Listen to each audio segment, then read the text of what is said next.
Hello, and welcome to the Writer's Commentary for Season 2. So because there is a television show that has the same name as this show, I occasionally get emails from people that wish to write to the show, and it's all the sorts of things that you would expect people would have to say to a television show.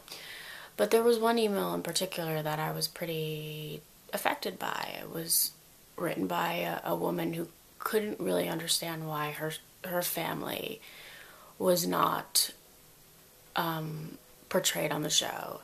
And by that she meant her type of family. A family that had been working and struggling their whole life to pay their bills, and not a family that was very, very wealthy and overextended themselves. And she wrote this very, very long email describing this and how hurt and upset that she was that she was not being reflected on the show. And that's one of the things that we do on this Downsized, is make sure to show different groups, different economic groups, and the experience that people are going through in this country.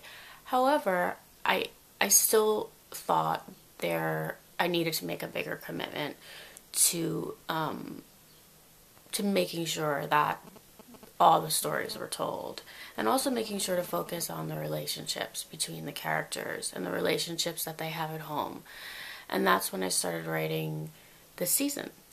And the first episode that you guys watched, that came out last week, is the beginning of focusing on the couples and their home life. Beth, my character, was rising in the corporate world, but certainly wasn't, an executive. She was at the sales level, and was at a time in her life where she thought that she was going to get certain things. I think that's something that my generation understands very well. We were raised with this idea growing up that when you got to a certain age, that you were going to get this great engagement ring and this big ridiculous wedding that cost $80,000 and this car and this big house and start having kids. And then the economic crisis happened and none of us got that. Well, I guess some people got that, but many of us didn't get that. Or many of us realized that none of that was that important. And Beth is still kind of lingering and figuring out that it's okay that she doesn't have all those things, and that she should be thankful for what she does have, which is a man that really loves her.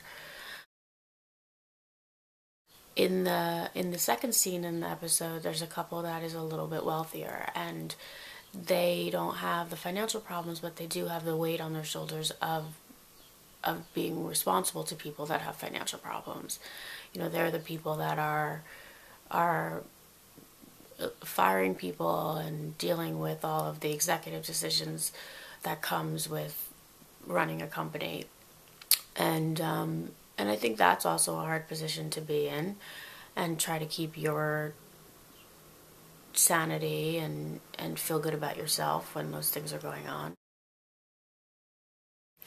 So I look forward to sharing more episodes with you and sharing my writing process, and I hope you guys enjoy the second season.